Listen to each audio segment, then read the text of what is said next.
Shalom, kekasih Tuhan. Selamat berjumpa kembali di dalam acara Saat Teduh pada pagi hari ini.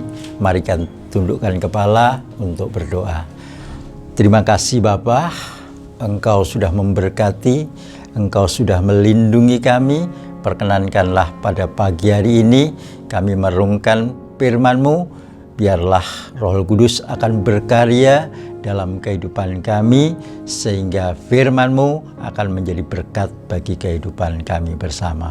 Dalam nama Tuhan Yesus Kristus kami berdoa dan mengucap syukur. Haleluya. Amin. Kekasih Tuhan, tema renungan kita pada pagi hari ini suara Tuhan, yang didasari pada firman Tuhan di dalam Ulangan pasal yang keempat ayat yang ke-10. Firman Tuhan berbunyi sebagai berikut.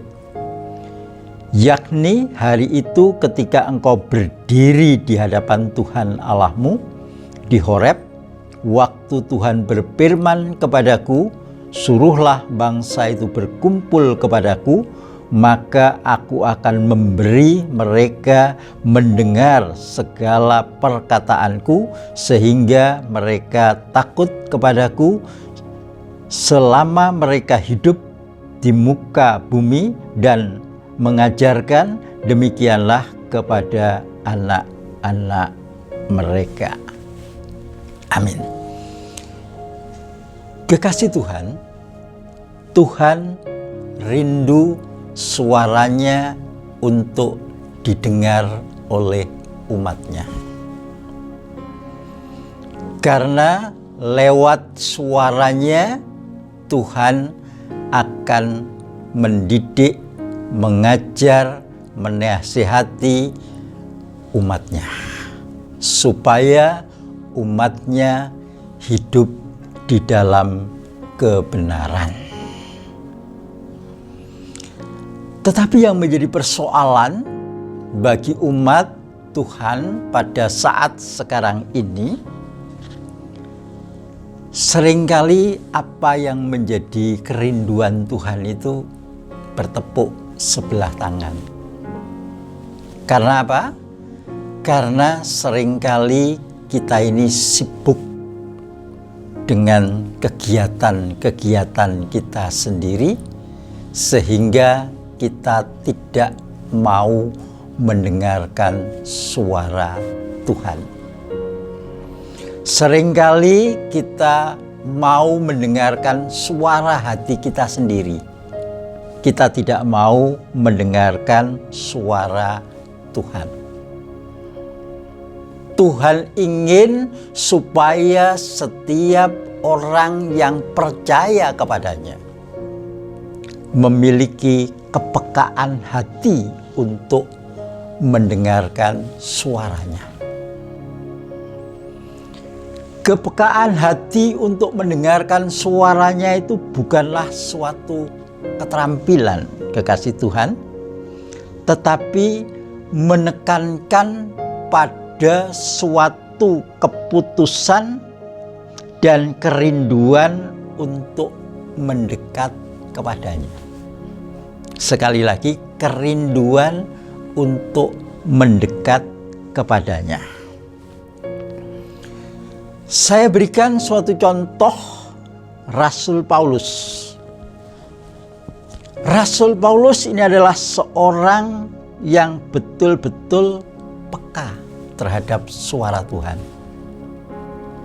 Buktinya apa kalau Rasul Paulus ini adalah orang yang peka terhadap suara Tuhan? Rasul Paulus ini memiliki suatu hubungan yang begitu dekat dengan Tuhan. Karena dia memiliki suatu hubungan yang dekat dengan Tuhan, maka Rasul Paulus ini memahami rencana Tuhan, baik itu bagi dirinya maupun bagi orang lain. Untuk itu, kekasih Tuhan, apa yang dilakukan oleh Rasul Paulus ini hendaknya kita lakukan dalam kehidupan kita. Kita sebagai orang yang percaya, kita harus peka terhadap suara Tuhan. Kita harus mempunyai suatu hubungan yang begitu dekat dengan Tuhan, sehingga dengan hubungan yang dekat kepada Tuhan itu kita tahu apa yang menjadi rencana Tuhan di dalam kehidupan kita, dan kita tahu apa yang menjadi rencana Tuhan bagi kehidupan orang banyak. Kekasih Tuhan, Tuhan rindu suaranya untuk didengar. Saat ini masihkah kita peduli?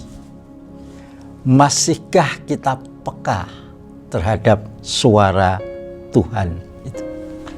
Untuk itu, pada kesempatan yang berbahagia ini, mari kita ambil suatu keputusan untuk mencari wajahnya, untuk berusaha lebih dekat kepadanya, supaya kita benar-benar memiliki kepekaan untuk mendengar suara Tuhan, sehingga kita bisa melakukan apa yang Tuhan inginkan bagi diri kita sendiri, dan kita tahu apa yang Tuhan inginkan supaya kita lakukan untuk orang lain.